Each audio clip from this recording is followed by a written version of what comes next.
Ya, assalamualaikum teman-teman. Di sini kita akan bahas kembali inovasi untuk ekspansi industri pribumi gitu ya. Di sini kita akan bahas beberapa pertanyaan yang masuk.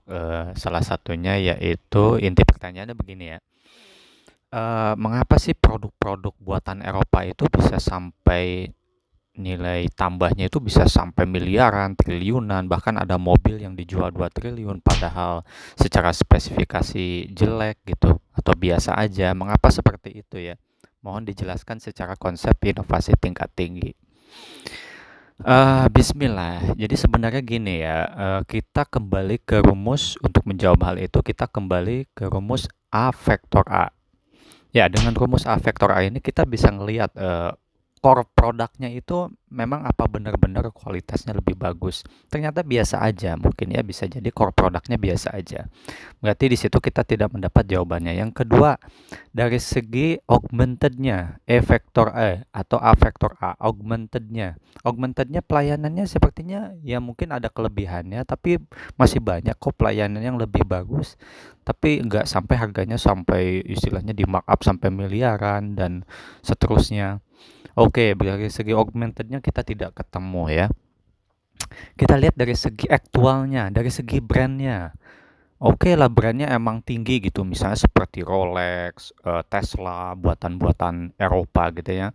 Tapi kok sepertinya kurang wajar ya kalau misalnya brandnya itu bisa sampai seperti itu. Ya bisa jadi nggak nyampe lah sampai miliaran triliunan, paling nggak kalau misalnya segi brand ya mungkin pantasnya misalnya ratusan juta dulu atau gimana. Ya tapi memang, pengaruhnya ada gitu ya, tapi nggak sampai di markup sampai miliaran, berarti dari situ kita juga belum nyampe ya ke sana. Nah kalau gitu kita gunakan rumus, key factor key, kita lihat dari segi quality, fokus di quality-nya.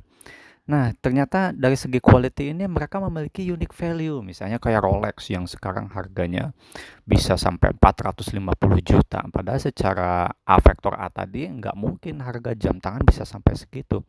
Tapi karena adanya unique value yang digabungkan dengan inovasi tingkat ketiga, yaitu inovasi salah satu cabangnya itu inovasi yang berfungsi supaya mempermudah efisiensi atau selain mempermudah keperluan masyarakat juga berfungsi sebagai efisiensi dan efektivitas dan juga tentang akurasi juga gitu. Inovasi tingkat ketiga ini banyak cabangnya ya.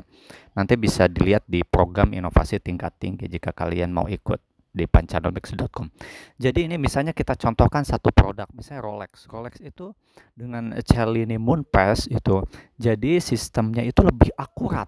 Padahal sistem kalender Hijriah itu tidak dipakai di seluruh dunia, tapi karena lebih akurat digunakan di jam tangan Rolex teknologinya.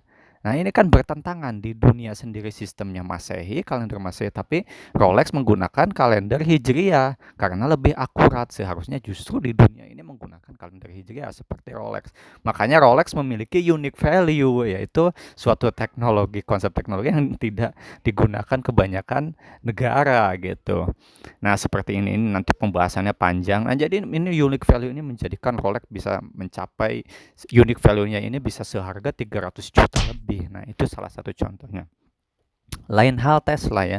Sebenarnya Tesla ini unique value-nya dalam bentuk bukan unique value-nya tapi quality dari segi inovasi tingkat ketiganya yaitu mempermudah kan tadi mempermudah supaya kita nggak nyetir lagi gitu jadi ada yang nyetir secara otomatis tapi ini salah karena nanti kita akan membahas konsep teori atom Eropa palsu ini nanti dibahas dalam 10 buku dalam program inovasi tingkat tinggi. Nah, kemudian dari segi Q yang satu lagi, Q vektor Q yang satu lagi kuantum komputer atau kuantum komputasi. Dan sekarang dikembangkan dalam bentuk mini kuantum ya, teknologi mini kuantum dan Indonesia juga sudah punya, yaitu salah satunya rakitan saya sendiri ya, di Pancanomics. Jadi gini ya, kalau dengan kuantum komputer itu kita bisa menakuti negara lain atau istilahnya fear factor. Dengan tujuannya apa sih menakuti negara lain? Ya tujuannya supaya negara lain memberikan nilai tambah yang sangat tinggi terhadap produk-produk yang kita akan produksi gitu. Seperti contoh itu Tesla membuat sebuah proyek ruang angkasa padahal kan palsu ya, tapi berfungsi sebagai fear factor agar produk dia yang lainnya seperti mobil, seperti apa sih lintasan rel kereta dan produk lain, bisa jadi Tesla suatu saat bikin smartphone. Sudah ada ya, memang sampai sekarang Tesla udah bikin smartphone tetap dihargai tinggi sekalipun kualitasnya bisa jadi lebih jelek dari Samsung gitu ya. Nah, mungkin gambaran ringkasnya seperti itu. Selengkapnya bisa dilihat di pancanomics.com.